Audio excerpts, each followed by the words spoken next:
Hey good people, and welcome back to the channel. It's another wonderful Wednesday evening, and I'll be reviewing episode 7 of Married at First Sight San Diego. And over the course of this video, I'll be sharing my episode breakdown, as well as the highlights that happen with each couple, and I will end my review with an overall rating for the episode. There's a whole lot to talk about, so without any further delay, let's jump right in. Here is the breakdown for episode 7. Over the course of this episode, we get to see the couples moving into their new apartment, they check out each other's homes, and they get a visit from Pastor Cal. That's pretty much it. For those who haven't seen this episode, if I had to recommend whether you should check it out or avoid it altogether, I would definitely recommend that you check it out. And if you lend me a few minutes of your time, I'll gladly tell you why. Let's first start with Nate and Stacia. We first see them inspecting their new apartment, and throughout this episode, the red flags that I noticed with them were too many to count. We see them in the bathroom for their new apartment, and Stacia expressed how she wanted the entire sink area for her beauty products, and when Nate asked where he could put his stuff, she replied that he could put them in the cabinets. And while Stacia was smiling while she said this, something tells me that she was completely serious. Throughout several scenes with Nate and Stacia, we see the diva Stacia come out in full force.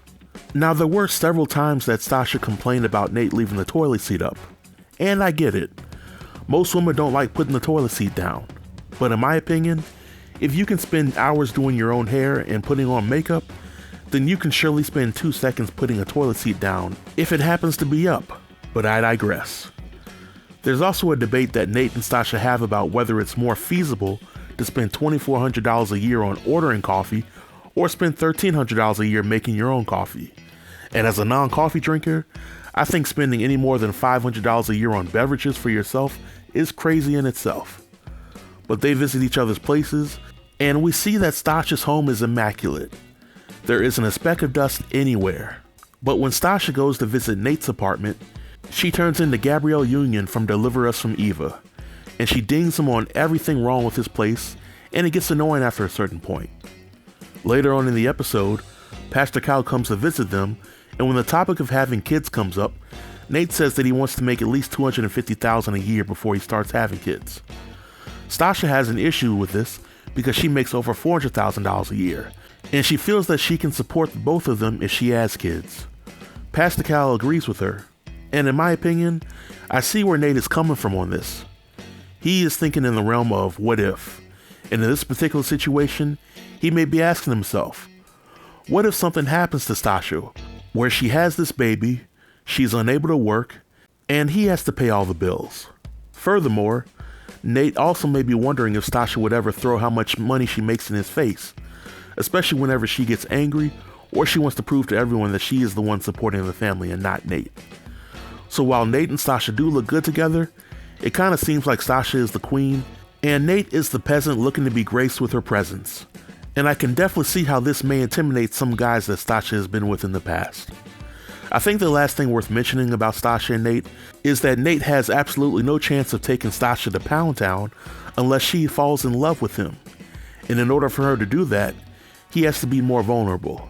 Now, I know what the spoilers say about Stacia and Nate, but I still don't see how they reached that point in their marriage. I'm still patiently waiting to see how things take a turn for the better with these two. Now let's talk about Morgan and Binh. The more I hear Binh speak on this episode, the more I'm convinced that this guy is either a virgin or he hasn't been in a relationship in at least 10 years. And I say this because Binh made some very crazy comments throughout this episode, such as cutting off all the lights in the apartment after a certain time to save money, or inquiring about the urinary habits of Morgan's pet cat. And it was a very disturbing conversation to witness, to say the least. They go to visit each other's places, and there's really nothing much to talk about with that.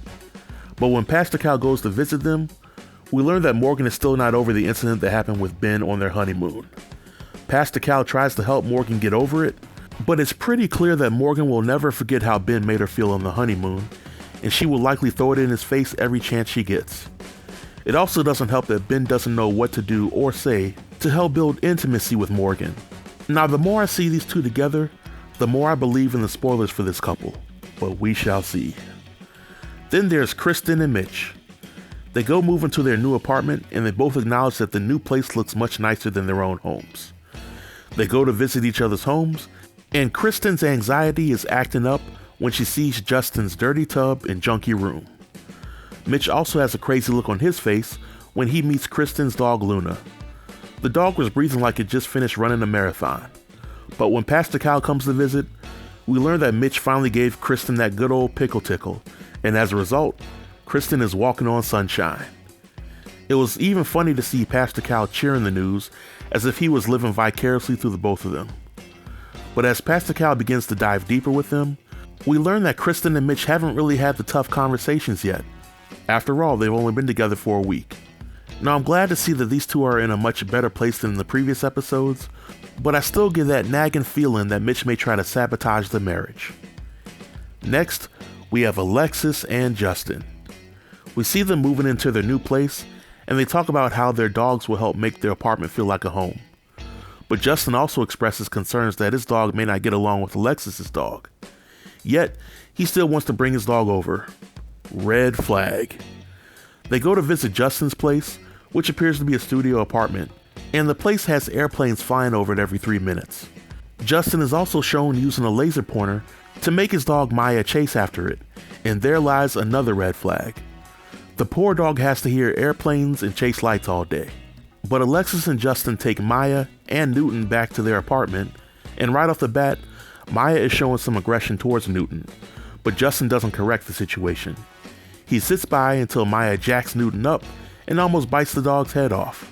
Now Alexis sees this and she prepares to take Newton to the vet, and in the meantime, Justin is crying about the whole ordeal.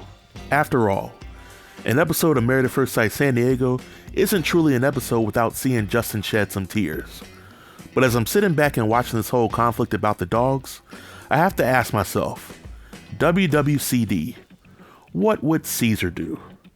And for those who don't know, Caesar is a dog whisperer who prides himself in being able to rehabilitate the worst of the worst dogs. And if he were present to witness this situation, he would likely pull Justin aside and give him this word of advice. Maya is an alpha, and she feels like she has to be the alpha because she doesn't have faith that Justin can protect her.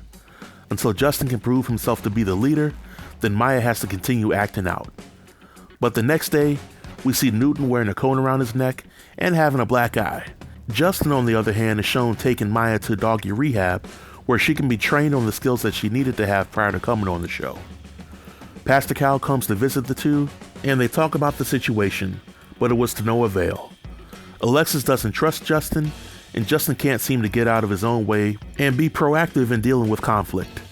And it only makes matters worse when Alexis learns after the fact that Maya had been in fights with other dogs before. This glaring omission by Justin earns him the Come On Justin award for the episode. But in the beginning of the season, I had high hopes for this couple. Now I see that there's no way in hell that I can see them making past Decision Day and beyond. And lastly, let's talk about Lindy and Miguel. There's really not much worth mentioning about them for this episode. They seem to have pointless arguments about dumb things this early in the marriage, and when Pastor Cal comes to visit them, Lindy mentions that she wants to see her and Miguel have issues to see how they can handle them, and Pastor Cal tells Lindy to chill with the madness. It's pretty clear that Lindy and Miguel have the most chemistry out of the other couples, but their scenes for this episode were pretty boring and I didn't get much out of them. But overall, on a scale of 1 to 10, I will give this episode a 4. The episode was entertaining in some parts, but it's pretty clear that most of these cast members are on the show for the wrong reasons, and I don't see most of them remaining married by this time in 2023. But that's my opinion. If you have any questions related to my review or the episode, feel free to leave them below in the comment section, and I'll be sure to reply to everyone. Also, if you're new to the channel and you want to support my platform, then be sure to hit that like button or subscribe. That way, you'll know when my new videos drop. Until next time, stay tuned and stay safe. Peace.